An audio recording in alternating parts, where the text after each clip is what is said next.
Obrigado pela presença de todos.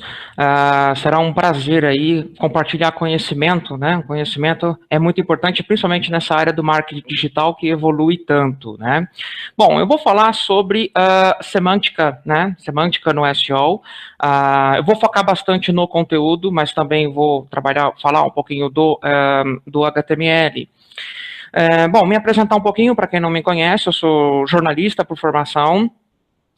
Desde 2010 eu trabalho como analista de SEO, tenho todas as certificações Google, diversas plataformas, né, eu atendi clientes de diversas plataformas de e-commerce, como Magento, Vtex, sites feitos em WordPress, entre outras plataformas. Já atuei em jornal impresso e assessoria de imprensa, né, e então, desde 2010 aí eu trabalho nessa área do marketing digital, lá na agência K2 Comunicação, tá? Situada na cidade de Londrina, no Paraná. Essas são as minhas redes sociais. Eu sempre compartilho conteúdo relacionado a marketing digital, SEO, e o meu blog, né, paulosebim.com.br, também sempre gosto muito de compartilhar conhecimento por meio das postagens, ok? Bom, antes de começar a apresentar o conteúdo, vou fazer duas ofertas. O primeiro é uma análise gratuita de SEO, para quem tem um e-commerce, né? Para quem está buscando conhecimento para melhorar o ranqueamento do seu e-commerce, site institucional, prestação de serviços. Eu costumo compartilhar muito conhecimento usando também análise gratuita. E a outra oferta é sobre marcações de dados. Marcações de dados é uma coisa que eu vou falar ao longo dessa apresentação, tá? Principalmente mais na reta final, que é uma coisa que influencia bastante na semântica, ok? Então eu vou oferecer um e-book. E nesse e-book vai ter diversos modelos de marcações para que os desenvolvedores dos sites, né, de quem é e-commerce, enfim, possa implementar facilmente, ok? Mas sobre marcações de dados, mais à frente vocês vão entender melhor, tá? Bom, vamos lá, vamos para o que interessa. Desde 2013, com uma atualização do Google chamada Hummingbird, talvez a maioria aí já deve ter ouvido falar, é uma atualização ao qual o Google ele tenta entender a sua real intenção de busca, né? Então, por exemplo, onde morar em Florianópolis é o mesmo ou muito similar a quem procura onde viver em Florianópolis. Então, usando uma palavra-chave exata, né, onde morar em Florianópolis, nós podemos ver que os resultados de pesquisa para outra palavra, onde viver em Florianópolis, é muito semelhante. Por que isso acontece? Porque o Google sabe que morar, viver, onde viver, onde comer, por exemplo, onde comer em São Paulo ou restaurante em São Paulo é quase a mesma coisa. Então o Google ele tenta entender a sua real intenção de busca e entregar o resultado de pesquisa baseado na sua intenção e não mais tanto na palavra-chave exata, ok? Então, para a gente deixar bem claro, quando eu falar intenção de busca, é mais ou menos esse conceito, é essa ideia. Bom, o que acontece? Como que o Google ele consegue fazer essa interpretação? Como ele consegue entender a sua intenção de busca? Há diversos fatores, tá? Mas eu vou pontuar apenas os principais. Uma das coisas que a gente tem, assim, certeza, testando, tá? Inclusive, ao longo da apresentação, tem algumas coisas que são conteúdos que muitos outros analistas de SEO também discutem. Mas tem coisas também que eu realizo testes, tá? À parte. Porque SEO é isso, né? Você tem que ir testando. O Google ele não revela absolutamente tudo do seu algoritmo. Então a gente vai meio que estudando e eu também vou fazendo uns testes à parte, além do conhecimento que a gente vai adquirindo. Então, uma coisa que o Google ele utiliza é, vamos supor que exista indexado 2.000 páginas que falam exatamente onde viver em Florianópolis. Ou seja, 2.000 páginas indexadas tem a frase exata onde viver em Florianópolis. Essas 2.000 páginas, vamos chutar baixo, vamos supor aí que 20% ou 30% delas também tem no meio do conteúdo onde morar em Florianópolis. Ou seja, se por uma grande quantidade de páginas, ao qual ele encontra, na mistura de palavras que ele vai indexando, ele encontra onde viver em Florianópolis. Ele também encontra onde morar em Florianópolis, ou morar em Florianópolis. Ele vai fazer essa associação. Ele vai entender que A relação é tão íntima que ele vai entender como sendo uma coisa só. Ou seja, a intenção de quem procura onde viver em Florianópolis, literalmente vai ser também onde morar em Florianópolis, por exemplo. Ok? Bom, essas palavrinhas aí que aparecem, né? Morar em Florianópolis, custo de vida. Morar em Florianópolis vale a pena, né? Então é assim, na palavra que eu digitei, onde viver em Florianópolis, o Google ele entendeu esses outros termos também como relevantes e muito, muito íntimo, muito próximo, muito igual, muito semelhante a onde viver em Florianópolis. E isso acontece por meio das intenções de busca, ou seja, o Google ele também encontrou nesses conteúdos, nesses milhares de conteúdos que ele entendeu ser relevante com onde viver em Florianópolis, esses outros termos também são encontrados no texto. Ok? Espero que tenha ficado claro. Depois, qualquer dúvida, a gente vai sanando no final da apresentação. Bom, como eu disse, né, Google Hummingbird, ele foca muito mais na intenção do usuário e ele deixa um pouco de lado a palavra-chave exata. Então, o algoritmo ele tenta trabalhar com isso. Bom, como que isso surgiu, né? Logicamente que foi com o avanço dos dispositivos móveis, as buscas faladas, né? Hoje, em um dos artigos que eu li no blog oficial da Google, é que as buscas faladas são mais realizadas do que aquela escrita. Então, a pessoa está num smartphone e ela procura, isso já aconteceu até comigo, tá? Eu já procurei assim também, restaurantes perto de mim, ou seja, é como o usuário estivesse falando com o buscador ou falando com o smartphone, não é mesmo? Mas como que o Google vai saber que restaurantes perto de mim refere-se à cidade onde eu estou, né? Eu estou na cidade de Londrina, então eu estou lá no centro de Londrina e não sei onde comer. Vou procurar um restaurante e falo, restaurantes perto de mim. Ele vai me entregar restaurantes, realmente sites, né? Endereços do Google Meu Negócio, enfim, links que me levam a encontrar os estabelecimentos que eu procuro. Então, como que ele vai saber? Ele vai saber pelo seu IP, né, pela conta do seu Android, então ele sabe todo o seu perfil. Né? Então, quando eu falo restaurantes perto de mim no Android, é o equivalente a eu dizer restaurantes em Londrina ou restaurantes no centro de Londrina. Então, o Google ele sabe a minha intenção de busca por diversos fatores. E nesse caso, quando é smartphone, então, diretamente pelo seu endereço de IP. É um exemplo. Bom, eu tenho uma definição muito boa para isso. A otimização semântica ela visa atender uma busca que gera resultados relevantes, mesmo quando os itens do resultado apresentado não contenham exatamente o termo de pesquisa. Então, o resultado que considera o valor do conteúdo semântico, temos termos que tenham a relação semântica, ou seja, é mais ou menos os exemplos que eu passei, ok?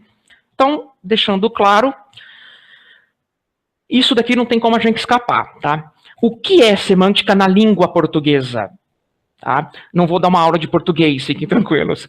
Mas é que, ao longo do nosso conteúdo de hoje, entender um pouquinho, né, ou relembrar o que é a semântica na língua portuguesa vai facilitar, ok? Os próximos slides.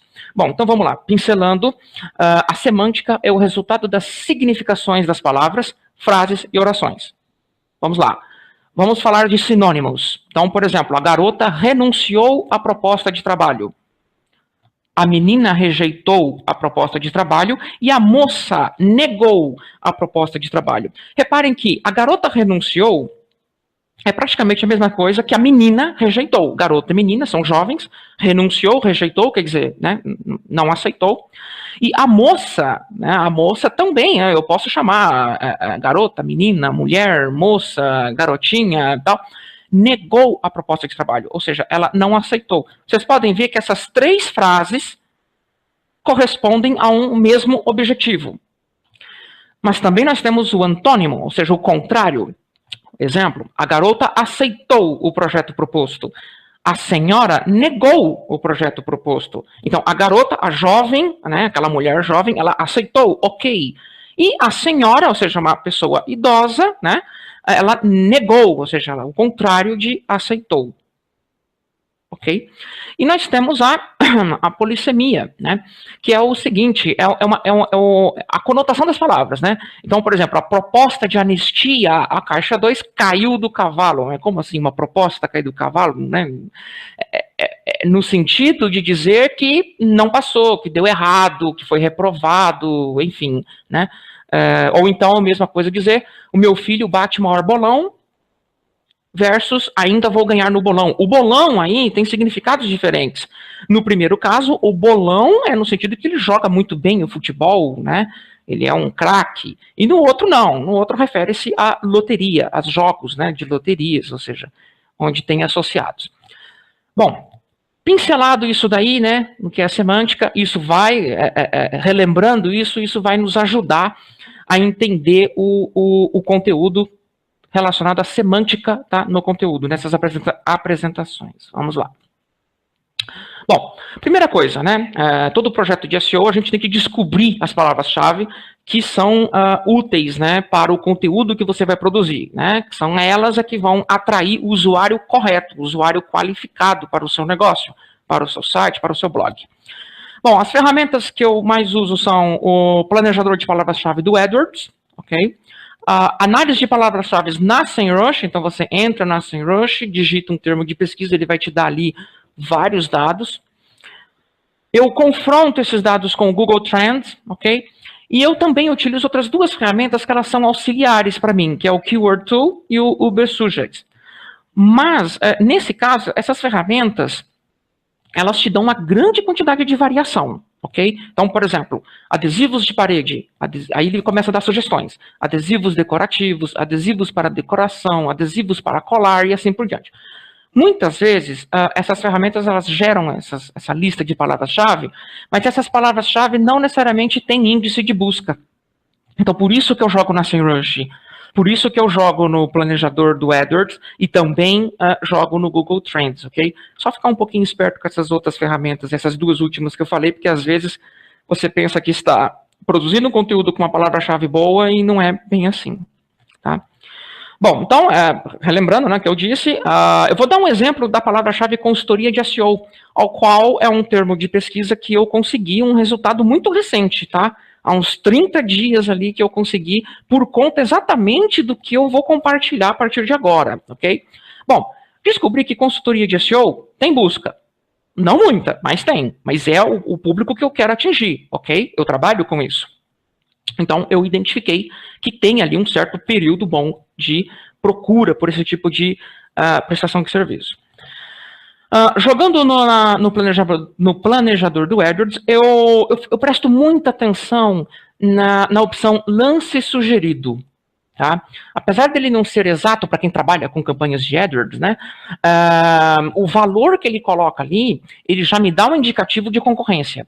Então, eu sei que para quem vai anunciar no Google com essa palavra-chave, vai pagar muito caro o clique. Se vai pagar muito caro o clique, é porque os concorrentes estão ali investindo pesado. Se eles estão investindo pesado, não é à toa.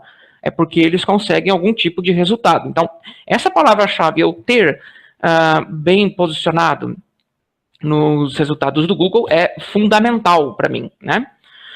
Bom, e aí eu uso a SEMrush. Agora é que vem o pulo do gato. Consultoria de SEO. Perfeito? Também a ferramenta está me mostrando que tem um índice bom, inclusive os gráficos são muito favoráveis, os últimos gráficos, né? Eu presto muita atenção nas palavras relacionadas, ali embaixo onde eu indiquei com a setinha.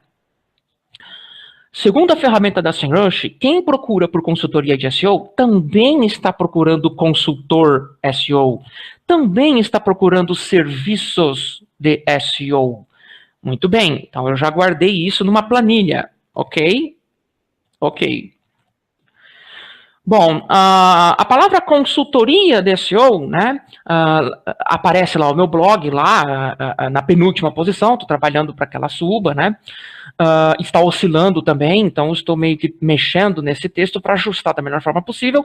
Eu descobri, usando a mesma teoria da ferramenta da SEMrush, descobri que consultoria de SEO, o Google certamente está encontrando muitos conteúdos com os termos consultoria, otimização de sites, consultor SEO, ou consultoria SEO preço, né? Tem gente que está procurando quanto custa, né, esse SEO.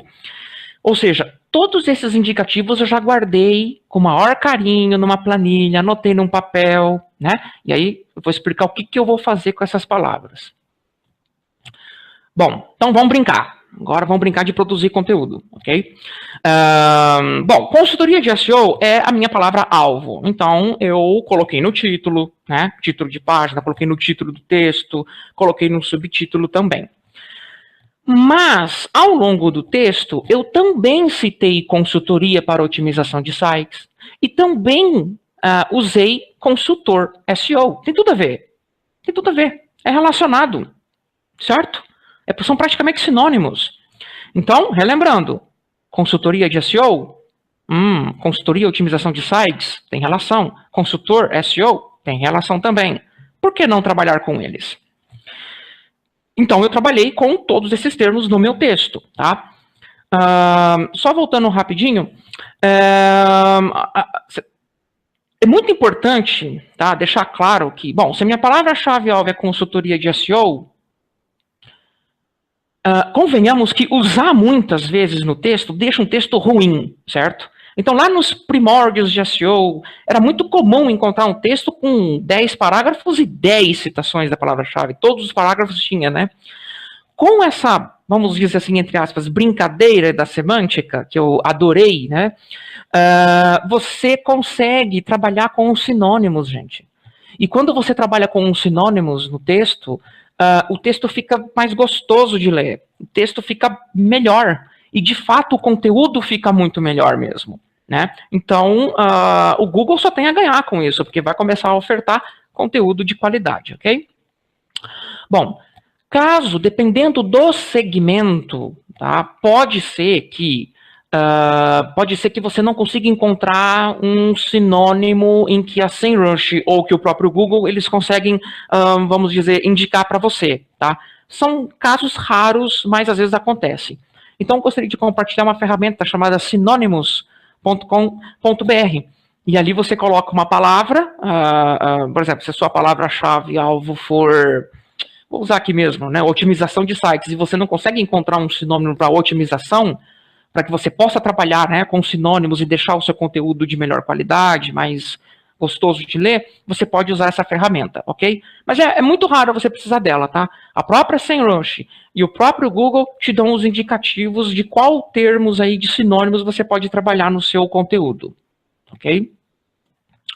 Bom, uma outra coisa também que gostaria de compartilhar é a questão da linguagem mais natural, tá? O que é isso, linguagem mais natural?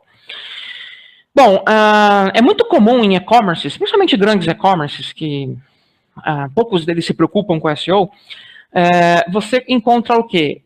Especificações técnicas de um produto, né? Então tá ofertando lá, sei lá, um celular Nokia com Windows Phone, né? Um celular Android, Samsung e tal. Você vê sempre lá aquelas especificações, né? Medidas, versão do sistema, aquela coisa toda. E aí, o que acontece? Vários e-commerces vão usar essas mesmas informações técnicas, porque precisam usar mesmo, né? O cliente precisa ver essas informações. Mas o que vai fazer você diferenciar, de fato, é a forma como você vai descrever isso.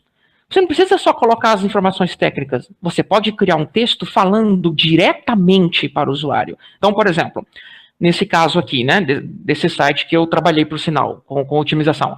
Já dissemos que as casas não têm muros, que é uma imobiliária que oferece mansões lá em Florianópolis. Né? Então, preste atenção, o mar tem coloração verde. Tá?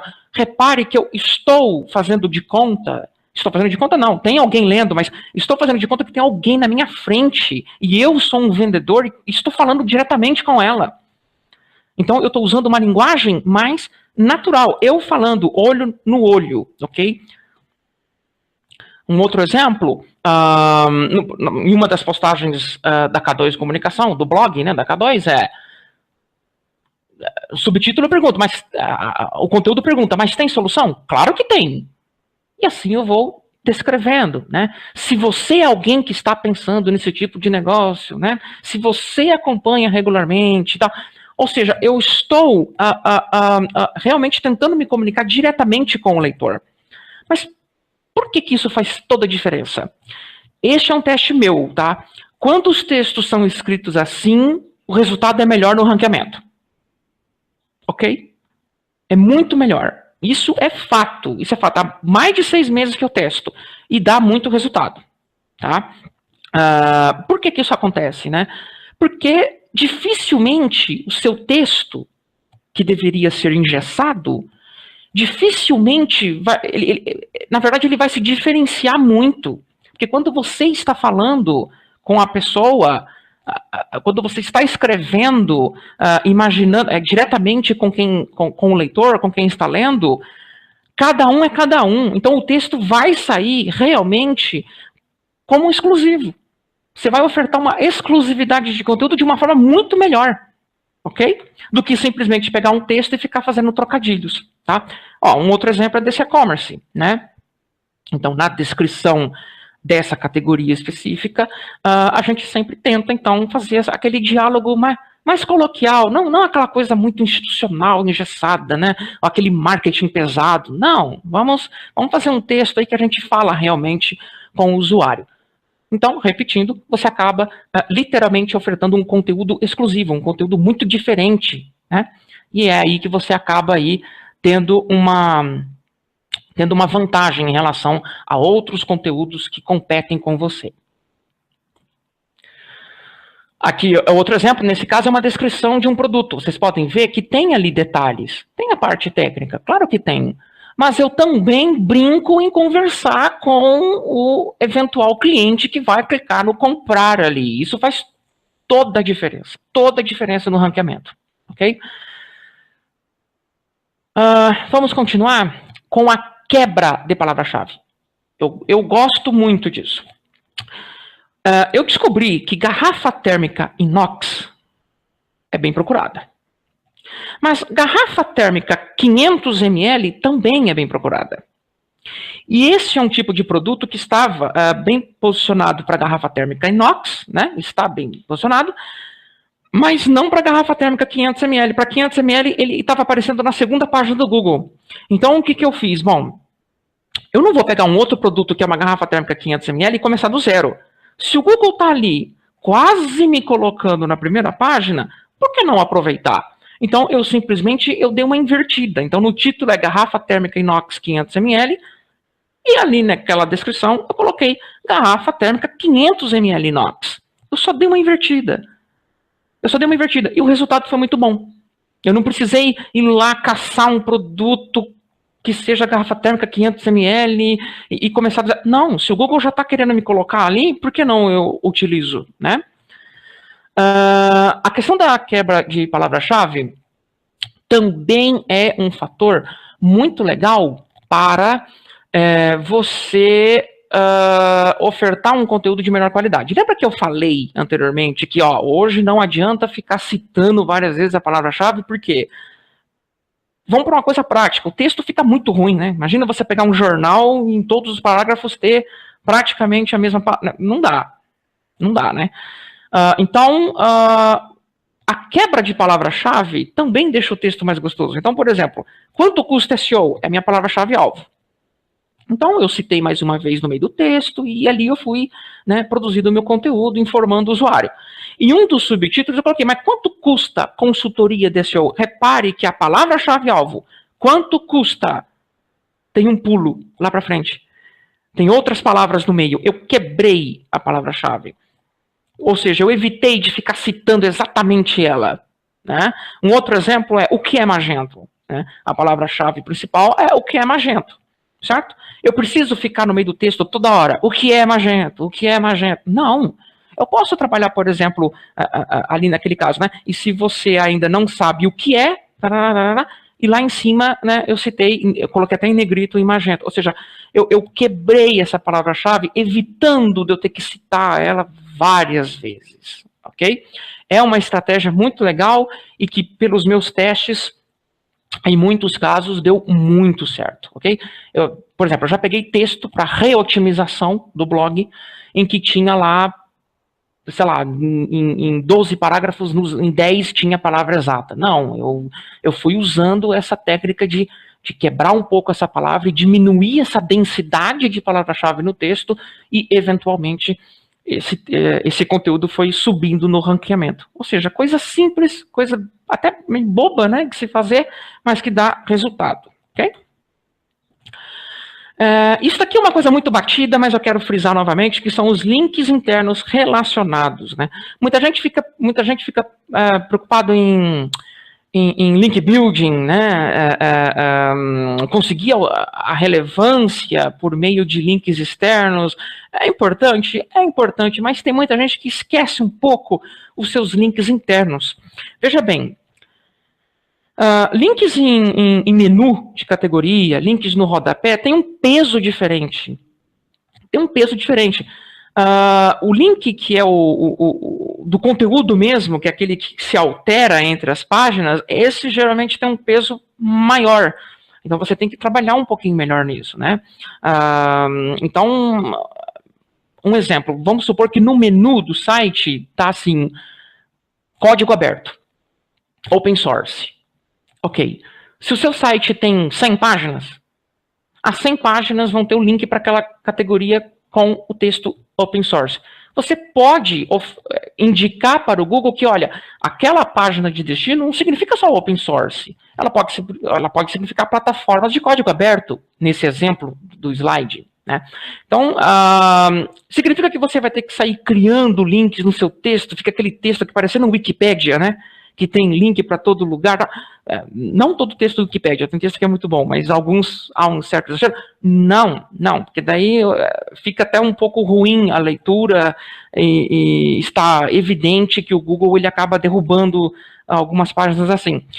Mas, usando com moderação, aproveitem seu texto, criem links relacionados para jogar para outras páginas de destino que tenha relação com o tema daquele conteúdo abordado. Este aqui é um outro exemplo também, né, de um e-commerce que oferece aluguel de cadeiras. Não é porque eu estou falando de aluguel de cadeiras que eu não vou também insinuar, por exemplo, cadeiras cromadas, cadeiras para escritório, mesas também para locação.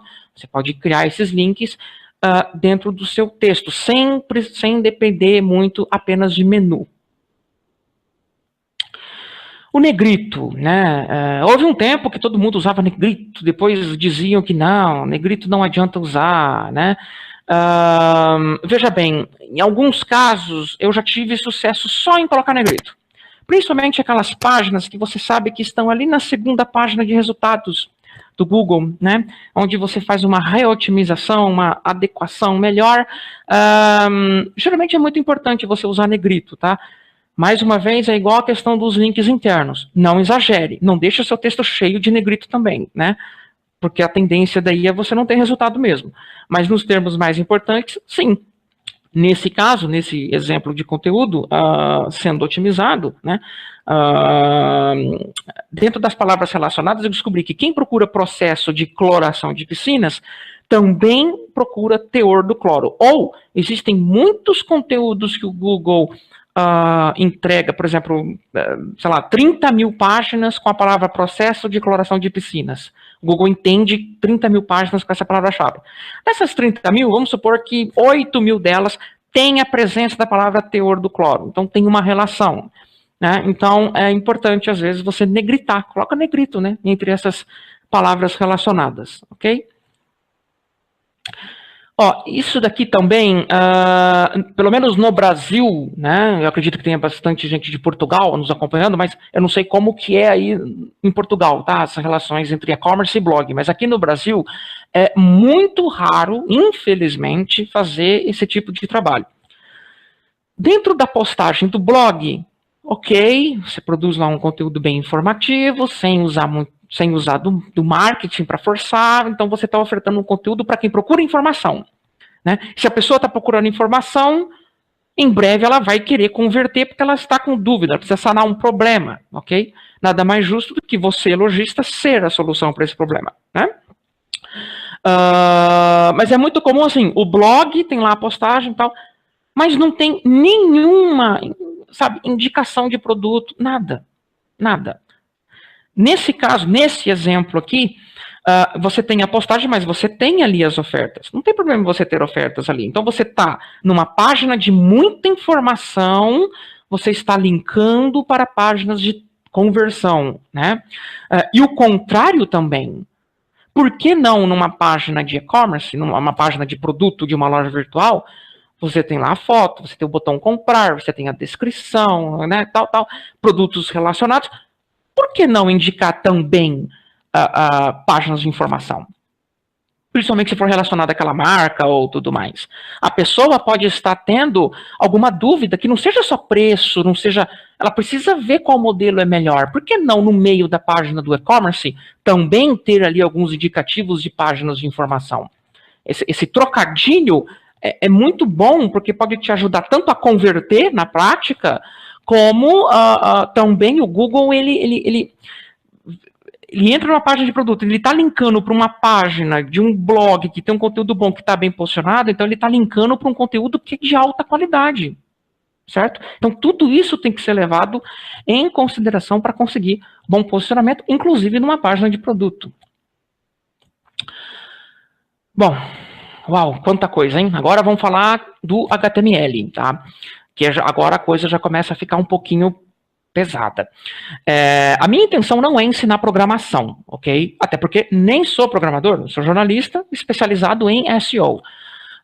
Posso dizer que eu tenho um conhecimento intermediário de desenvolvimento de site, porque essa profissão me forçou a aprender, né, tudo isso. Então, veja bem, a minha intenção não é ensinar programação, mas sim dar luz a essas questões que, pelos meus testes e que muitos outros analistas de SEO também relatam, inclusive nos Estados Unidos, né?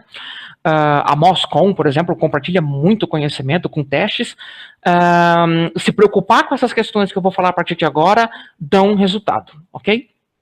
Bom, isso aqui é um assunto muito batido, mas vamos reafirmar novamente, que é o uso das tags head, né?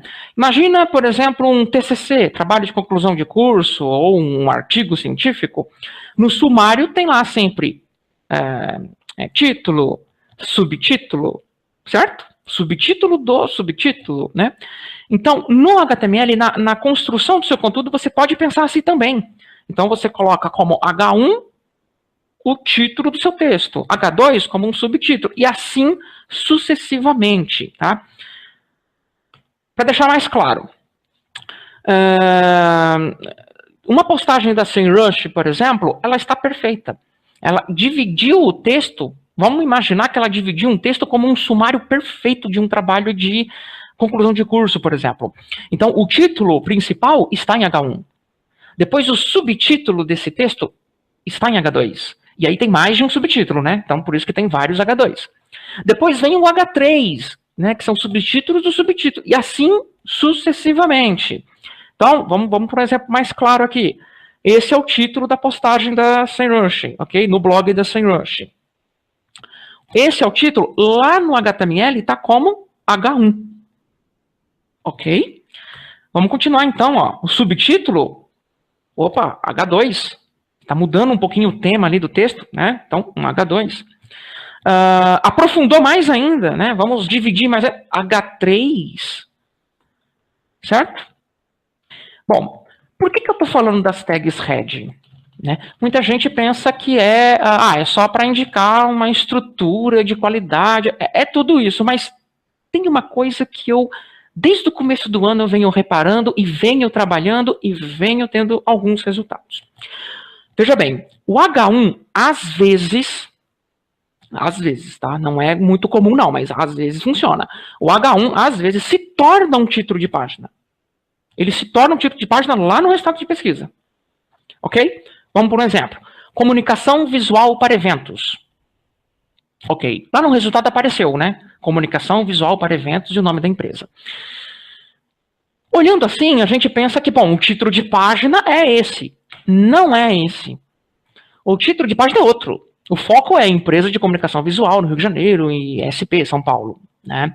Mas o H1, acho que cortou um pouquinho na apresentação. Tudo bem, não tem problema. Lá no H1, veja bem que tem ali comunicação visual para eventos, ok? E o H1, então, eu peguei uma variação, né? Então, a empresa de comunicação visual é uma palavra-chave alvo. Comunicação visual para eventos já é uma outra palavra-chave importante. Eu coloquei no H1.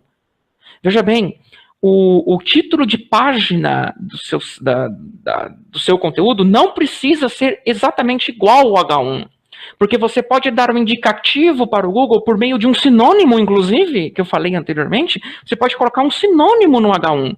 Você pode estar indicando no título do seu texto uma palavra-chave que é sinônimo da tag title, do título de página do seu conteúdo. Então, esse jogo, às vezes, dá resultado, dependendo da concorrência, dependendo, enfim, de vários fatores do algoritmo, ok? Então, tem muito... Notícia, por exemplo, eu vejo muito isso, né? Site de notícia. O título da notícia é exatamente o mesmo do título de página. Não necessariamente precisa ser assim. Você pode encontrar um sinônimo ou uma palavra relacionada, você trabalha com a principal na tag title, né, no título de página, mas lá no H1 você pode colocar essa variação. Você pode colocar esse termo relacionado, ok? Bom, agora vamos para os estilos, né, CSS. Bom, há 3 maneiras fundamentais de você trabalhar com o CSS no código do seu site, né? Por meio do arquivo, que é o primeiro exemplo ali, né? Seusite.com.br, style.css.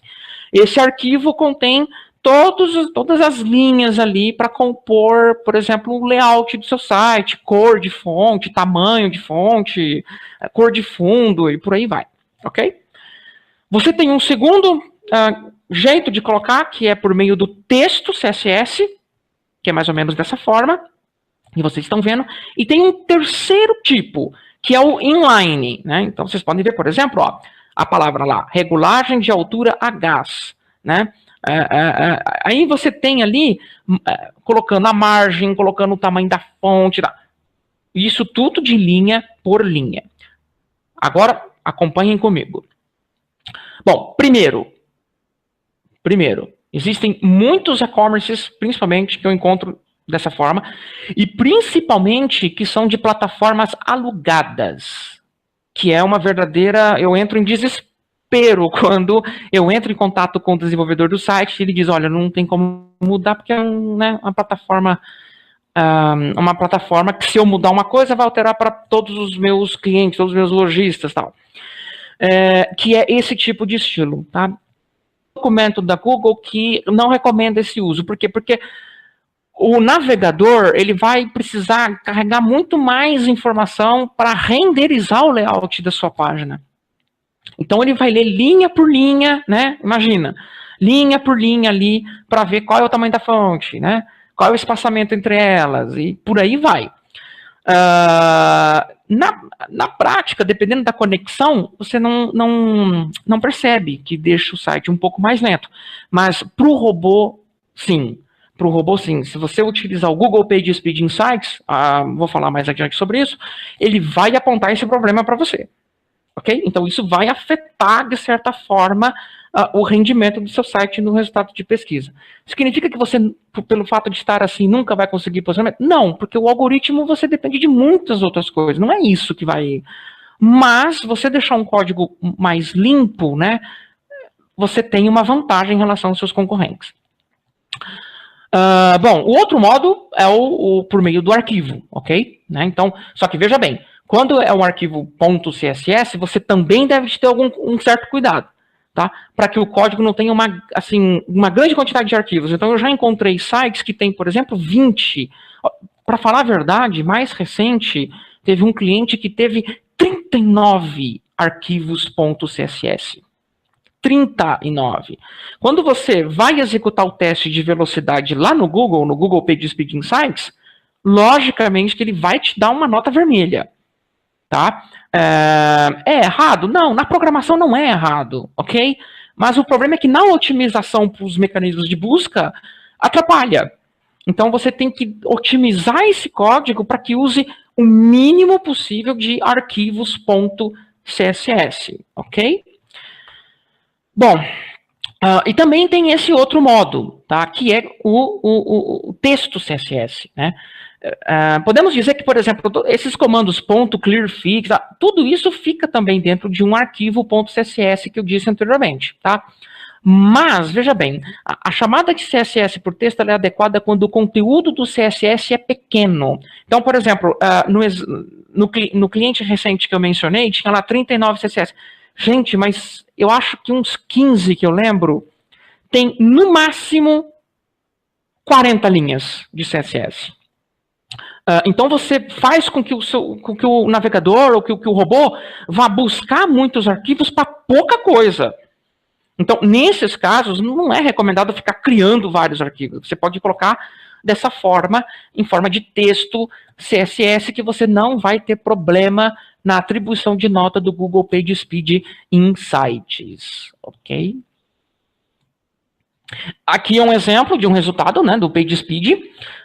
No caso desse e-commerce, ele pegou alguns ali CSS, né, tipo bootstrap.css, fontes.css, ao qual o Google lhe diz o seguinte, que nenhuma parte do conteúdo acima da dobra na página em questão analisada seria renderizado, né, seria completamente aberto, sem aguardar o carregamento dos outros recursos. Então, basicamente assim, aquele conteúdo que aparece de cara para você, e isso na visão do robô, tá? É tudo muito rápido.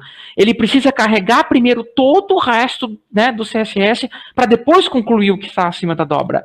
E o que o Google diz é que isso não pode acontecer, ok? É uma questão de otimização mesmo, tá? Só para exemplificar. E por isso que ter muitos arquivos CSS, fatalmente você terá essas indicações, né, do Google PageSpeed Insights. Vamos falar um pouquinho da renderização, tá? Lá no Google Search Console, ou o antigo Google Webmaster Tools, se o seu site não tem um Google Webmaster Tools, certifique-se de criar um, é bem simples.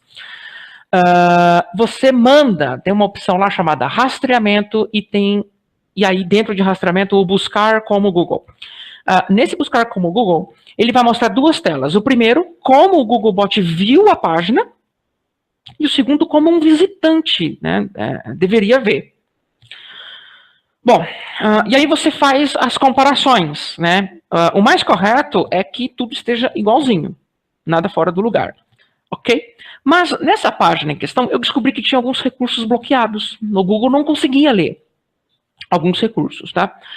Nesse caso específico, são elementos externos, eu não tenho controle sobre eles, tá? Que eles estavam bloqueados, bloqueados pelo arquivo robots.txt. Ok. Nessa página, rolando lá embaixo, eu vi que o Googlebot não estava lendo, né? Ele não está, na verdade, lendo os campos ali para a pessoa inserir o comentário. É um fator desesperador? Não, claro que não. Mas me incomodou. Me incomodou porque eu comecei a ficar preocupado do seguinte: será que o Google está lendo os comentários que as pessoas colocam? Os comentários que eu respondo, os usuários? Bom, aí já começa a ser um fator preocupante, porque os comentários alimentam o conteúdo da página, certo? Fora a questão por meio das marcações de dados, que eu vou falar mais adiante, você perde a oportunidade, inclusive, de ter um resultado personalizado. Bom, preocupado com isso, eu peguei conteúdo que tem comentário. E aí eu descobri que, opa, o Googlebot está lendo, né, de fato ali o que as pessoas escrevem. Perfeito. O que eu quero dizer com isso? Sempre fiquem espertos com essa questão. Porque pode ter um elemento ou outro das suas páginas que o Googlebot não está conseguindo ler. E aí cabe, né, ao desenvolvedor e principalmente ao analista de SEO estudar o que está causando isso e trabalhar para corrigir. Ok? O importante é o Google conseguir ler aí, no mínimo, pelo menos, uns 98% do conteúdo que está ali na sua página. Certo? Bom, vou falar um pouquinho do W3, né, Validator.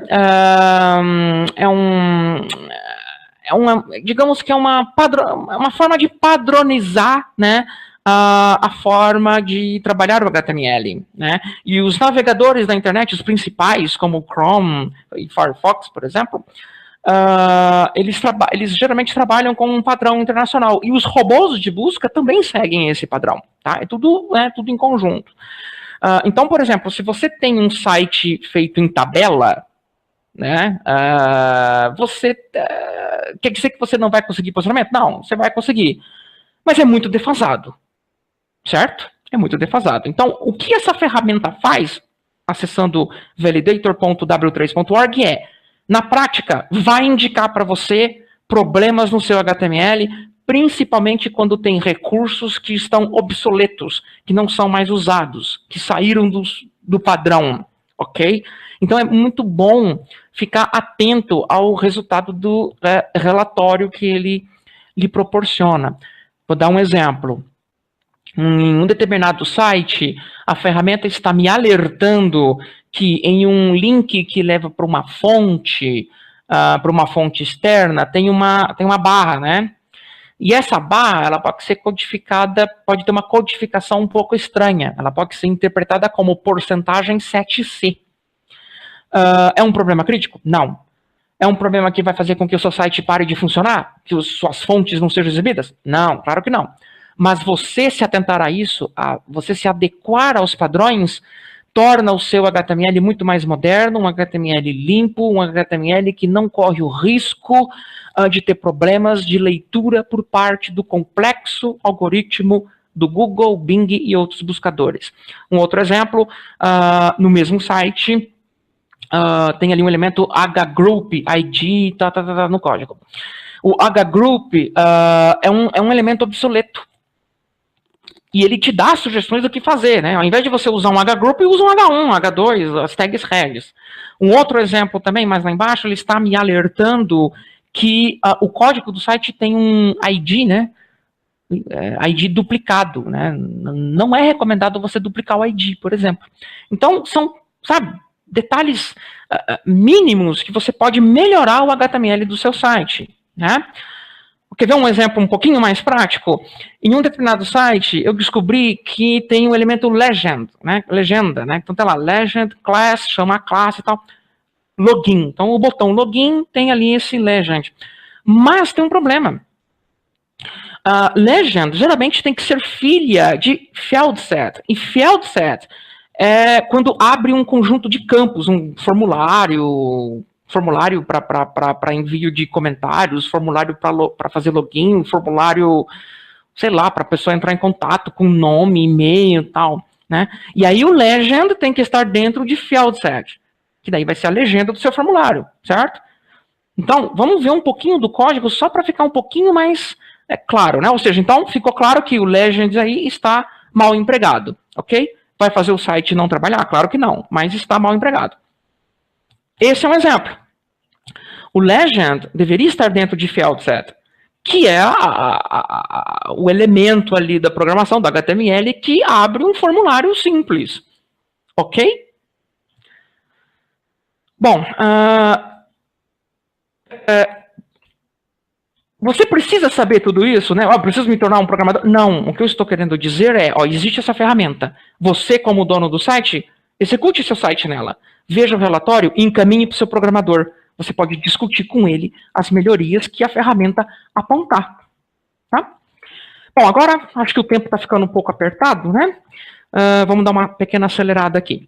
Vamos falar das marcações de dados, tá? Marcações de dados é talvez aí a parte a segunda coisa mais importante, né? A parte do conteúdo que eu expliquei é o mais importante, esse é o segundo. Bom, existem alguns resultados que você encontra isso, né?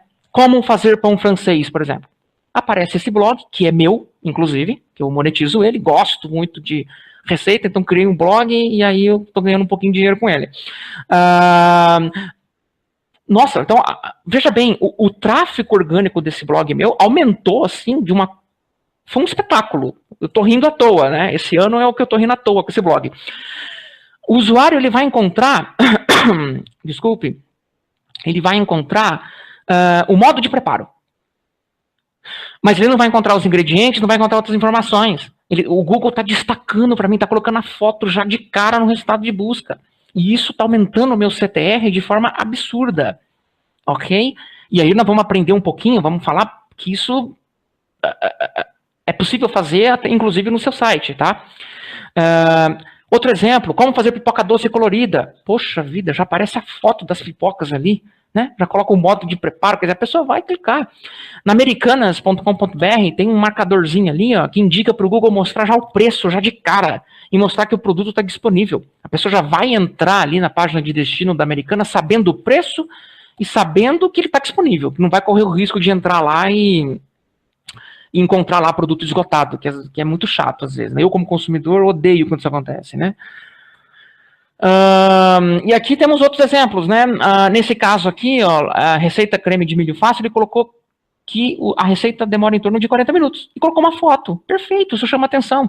No meuguru.com.br, que é um portal de feiras e eventos que eu trabalho com otimização, o Google entendeu que se trata de um evento. É uma página que está falando de um evento. E ele coloca quando começa, né, que é dia 19 de maio, e quando termina, dia 28 de maio, já de cara para o usuário. Isso incentiva o usuário a clicar. Você imagina o tamanho do seu CTR, né? CTR bem positivo, certo? Bom, então vamos falar um pouquinho como que isso é possível, né? O marcador de dados ele tem como principal função mostrar aos buscadores informações precisas sobre os tipos de conteúdos presentes nas páginas. Eu posso dizer, por exemplo, que a minha página está falando de receita culinária. Não, eu posso dizer que a minha página é de notícia, de artigo, tem vídeo, né? É uma página de evento, é uma página que está falando informações sobre uma organização. Tudo isso eu posso indicar para o Google, ajudar o Google a entender o tipo de conteúdo que eu estou falando. Ok? Conforme eu descrevi, né? Então,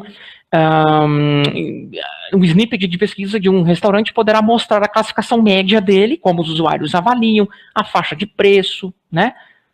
Tudo isso seria muito interessante, na verdade, se o seu e-commerce, se o seu negócio aparecesse de forma tão destacada, né? Como eu disse, as principais marcações possíveis, ou seja, as formas de como você pode indicar ao Google o tipo de produto são, o tipo de conteúdo, desculpe, são produtos, receitas, vídeos, empresas locais ou organizações, notícias, artigos e avaliações de usuários. É só isso possível? Não. Eu sugiro que vocês entrem em schema.org e ali tem a descrição de todos os tipos de conteúdos que você pode informar ao Google. Ok? Bom, aqui eu não vou ensinar como fazer a marcação, mas eu vou, pelo menos, mostrar para vocês como que essa mágica acontece. Primeira coisa que eu quero frisar que é muito importante, o Google não é obrigado a seguir as marcações que você coloca no código. O que vai determinar dele exibir é a sua relevância, a qualidade do conteúdo, a autoridade do seu domínio, tempo de carregamento da página, entre outros fatores, tá? Mas o fato de você indicar ao Google o seu tipo de conteúdo é importante. Então, existem 3 formas. Por meio de microdata, que é o lado esquerdo aí, né? Então, um exemplo, o elemento onde começa a parte do conteúdo, a descrição e tudo mais, então você coloca lá, div, item scope, item type, schema.org/product. E dentro dele você vai colocar, então, olha lá, no nome, então você vai colocar spam item prop name, estou dizendo que o nome do produto é esse. Embaixo, mesma coisa, estou dizendo que a imagem do produto é essa. Ok? Mais embaixo eu vou colocar lá, por exemplo, o preço, e assim por diante, a descrição. A outra forma que você colocar é por meio do RDF, né? Que daí é muito parecido com o microdata, mas tem ali algumas particularidades. Então, por exemplo, ali eu vou abrir então o produto, div vocab igual schema.org, type of product, ou seja, eu estou dizendo para o Google que a partir daqui é informação de produto, ok? E ali você coloca name, nome, imagem, preço, é a mesma coisa. O que eu mais gosto é esse. Esse é o que mais está me dando um resultado. É por meio de script, ok? Por meio do script. Então, em uma das receitas lá do blog, de minha autoria, tem exatamente esse código, tá? Todas as receitas têm um código muito semelhante a esse, ok? Só que aqui você vai trabalhar com script, você vai precisar de ajuda de um desenvolvedor, tá? Por quê? Porque o script precisa imprimir o conteúdo relacionado à página que está sendo executada. Então, por exemplo, script type application, isso é padrão. @contest schema.org é padrão. @type recipe, padrão, ok. name, 2 pontos, aí vem o nome da receita. Isso daqui, o programador é que ele vai fazer ali, né, a condicional para que imprima, né, o nome da receita de acordo com a página que está aberta. E ali eu informo nome, imagem, autor, data da publicação, descrição, tempo de preparo e por aí vai. Os ingredientes, as instruções da receita, tudo isso eu estou indicando para o Google, estou mastigando para o Google. Ó, Google, ó, tá aqui a receita, tá aqui as informações que você precisa saber da receita, né? E aí a gente usa esse link, search.google.com/structured data, tal, que é uma ferramenta de teste da Google. E onde você pega esse script, ou pega o URL da sua página, no caso dessa receita, e você coloca, então ele vai mostrar ali que teve 0 erros. Teve 2 avisos, 2 observações, mas nada grave. Mas indicou 0 erros. Então Google está sabendo, ó, que é uma receita, sabe o nome, sabe a imagem, deu tudo certo. Esse daqui é de evento, né? No caso do meu guru, por exemplo, .com.br, né, que é o site que eu trabalhei com SEO, que eu trabalho com SEO, inclusive. Então, eu estou indicando para o Google, por meio desse script, que trata-se de um evento e ali tem as informações necessárias, ok? E aqui, mais uma vez, realizei o teste, deu tudo certo, então estou indicando para o Google tudo que o Google precisa saber sobre esse evento, tá? Bom, preciso saber programação? Como eu disse, minha intenção não é ensinar programação, minha intenção é mostrar para vocês como que a coisa funciona.